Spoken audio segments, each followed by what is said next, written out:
Bonjour et bienvenue à tous. Bienvenue dans ce nouveau cas où je vais parler de tremblement dû à un sevrage alcoolique. Alors c'est un homme dans la soixantaine.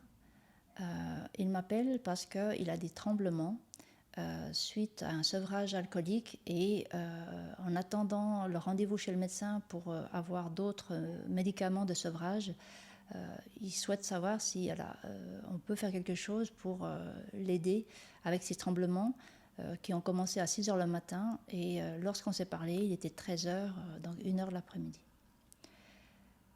Le mécanisme de fonctionnement là, chez cette personne, c'est qu'il cumule beaucoup de stress, que ce soit au travail ou dans sa vie personnelle.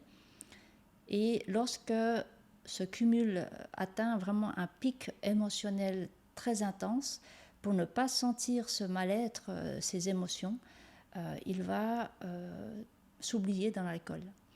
Et donc, en général, il va boire jusqu'au coma éthylique.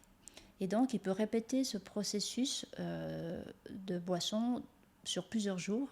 Parfois, ça peut durer une semaine entière, voire plus, jusqu'à ce que, au niveau émotionnel, l'intensité des émotions qu'il ressent dans le corps, ce soit gérable pour lui. Et à ce moment-là, il sort de cette crise. Et pour sortir de ces crises, très souvent, il prend des médicaments que son médecin lui prescrit pour le sevrage et notamment pour éviter les tremblements. Et ce jour-là, il n'avait plus de médicaments, donc il attendait le rendez-vous pour en avoir d'autres. Et donc, je lui fais faire la méthode calme. Et là, en à peu près 3 minutes, les tremblements qu'il avait, donc depuis 6 heures le matin, ont cessé. Et donc, il est très très sceptique, mais il peut que constater que voilà, les tremblements ne sont plus là. Donc, comme je le sens très sceptique, je lui propose en fait de repenser à différentes choses qui peuvent le stresser, qui l'ont amené à vivre ces crises. Et donc, il y repense. Et là, voilà, il peut que constater que ça reste tranquille. Et donc voilà, il reste un peu hébété, mais déjà, il est content que les tremblements ont cessé. Quasi une année après, il me recontacte parce qu'il a eu une autre crise. Mais déjà, là, il a pu voir que les crises qui, en général, avaient lieu tous les 6-9 mois, déjà là, se sont vraiment espacées. Et aux dernières nouvelles, ça fait plus d'une année qu'il n'a pas eu d'autres crises.